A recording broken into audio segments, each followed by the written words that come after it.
Hello everybody, and welcome to Godox Film Lighting 101. In this episode, we'll show you how to light at night. Let's check it out.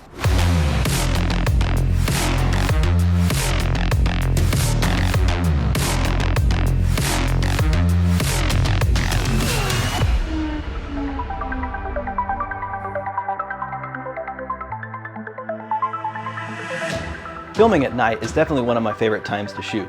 It offers infinite possibilities to shape the light however you would like. A lot of times when filming in a city or town, streetlights are everywhere. This can be a good thing or a bad thing, depending on the look you're going for. For this episode, let's take a look at creating a scene in an urban environment, but away from the city lights. To start off, I chose an area with a lot of texture. The environment was surrounded by concrete walls on both sides, and the back wall had a nice brick texture, plus some nice windows, and a practical source above the door. We were filming a sequence of a girl standing outside of her broken down car. Aside from the one practical light, this entire set was basically a black hole. So let's see how we can give this location some life. For realism, I wanted to use the practicals from the car's tail lights, so we kicked those on.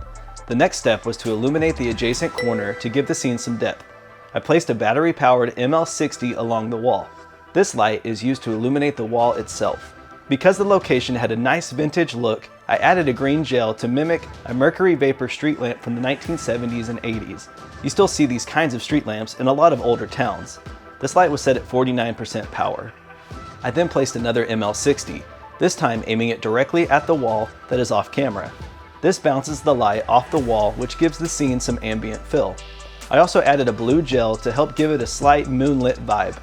I wanted this light to illuminate the side of the car and also work as a back edge light for our subject. This light allowed for some nice contrast on the back side of the subject's face, which helped separate her from the background. This light was set at 30% power. Next, I took a VL200 with barn doors. I slightly angled the barn doors and closed the sides in a way to cut and shape the light. I then added a CTO gel to create the effect of a warmer colored street lamp, similar to the practical scene in camera on the far back wall. This light was beamed across the scene and aimed to only illuminate the wall behind the car. This adds an extra layer of texture across the wall and helps create balance within the environment. From here, I needed to boost the red light coming from the tail lights. The lights from the car just weren't cutting it, so I added the SZ150R.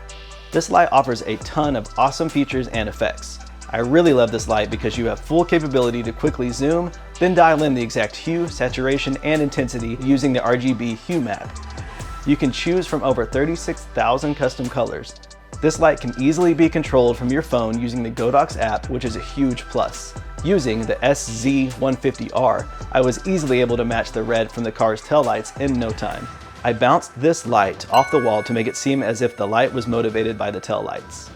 Now, I needed to make the car look broken down, so I used a haze machine to create a smoke effect. I placed another ML60 on the ground in front of the car. This light is used to backlight the haze, allowing it to be better seen by the camera.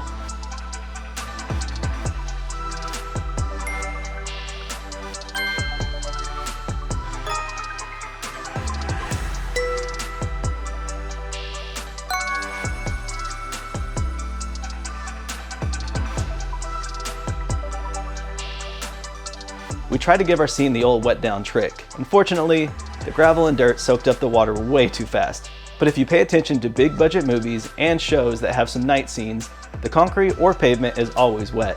The water creates a reflection off the ground, which really helps the overall aesthetic of the scene. This is a useful trick that you can implement anytime you shoot through backlit windows or city streets at night. You can wait for it to rain or just create your own puddles, but always be resourceful when it comes to using water for wet downs. Hopefully, these tips and tricks will help you on your projects when shooting exteriors at night.